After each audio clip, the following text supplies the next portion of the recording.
Greater اسرائیل بنے گا. حدیث میں خبریں یہ سارے مسلمان ممالک تمہارے ہاتھ سے نکل جائیں گے مسلمانوں. یہ عراق اور اردن اور یہ اور وہ یہاں تک کہ ترکی سعودی عرب کا بھی شمالی حصہ نکل جائے گا. البتہ مدینے کا جو ان کا پروگرام ہے اس کو اللہ نہیں پورا ہونے دے گا. مدینے میں داخلے کی ان کو اجازت نہیں ملے گی. بہرحال یہ سارا کچھ ہونے والا ہے.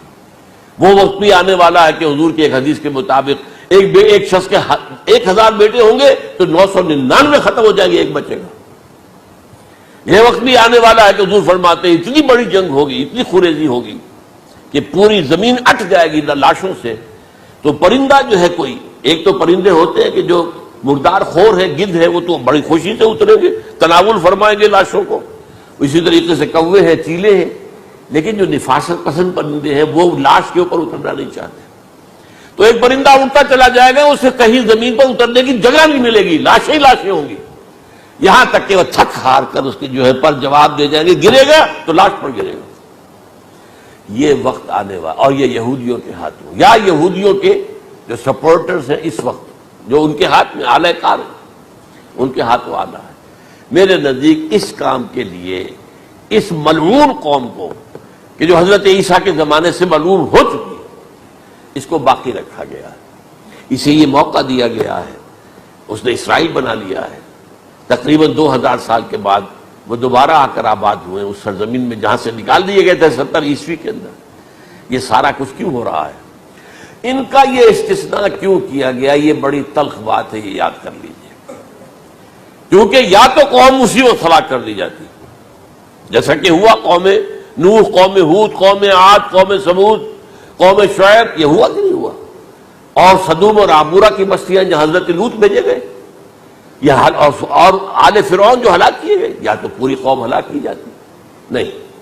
یہ یوں سمجھیے کہ اس پورے معاملے کو درمیان میں سے ایک وقفہ دے دیا گیا. حضرت عیسیٰ کو اٹھا لیا گیا اور حضرت عیسیٰ دوبارہ آئیں گے. یہ کیوں کیا گیا؟ اب اس میں بڑی تلخ بات آپ سے کہہ رہا ہوں، یہ آپ کے لیے قبول کرنا آسان نہیں، حلق سے نیچے اٹھنے کی مشکل سے.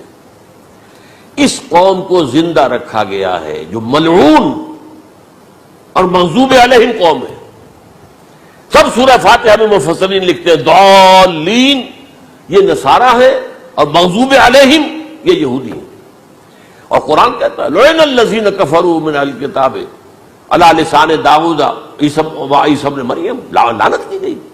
ایک ملعون اور مغضوب قوم کے ہاتھوں آخری امت محمد اور اس کا بھی بہترین حصہ، اس پر عذاب ان کے ہاتھوں آئے گا. عربوں پر عذاب یہودیوں کے ہاتھوں، اس لیے ان کو بچایا گیا.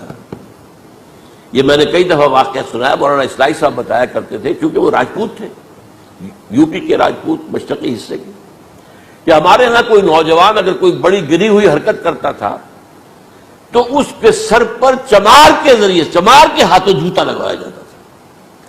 اگر راجپوت کے سر پر راجپوت کا جوتا گرا تو چلو تکلیف تو ہوئی، لیکن یہ کہ راجپوت کا جوتا گرا ہے نا، پڑا ہے.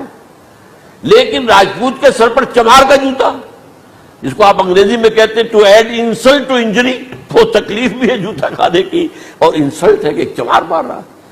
یہ امت سب سے خیر امت ہے. کنتم خیر امت اخرجت للناس.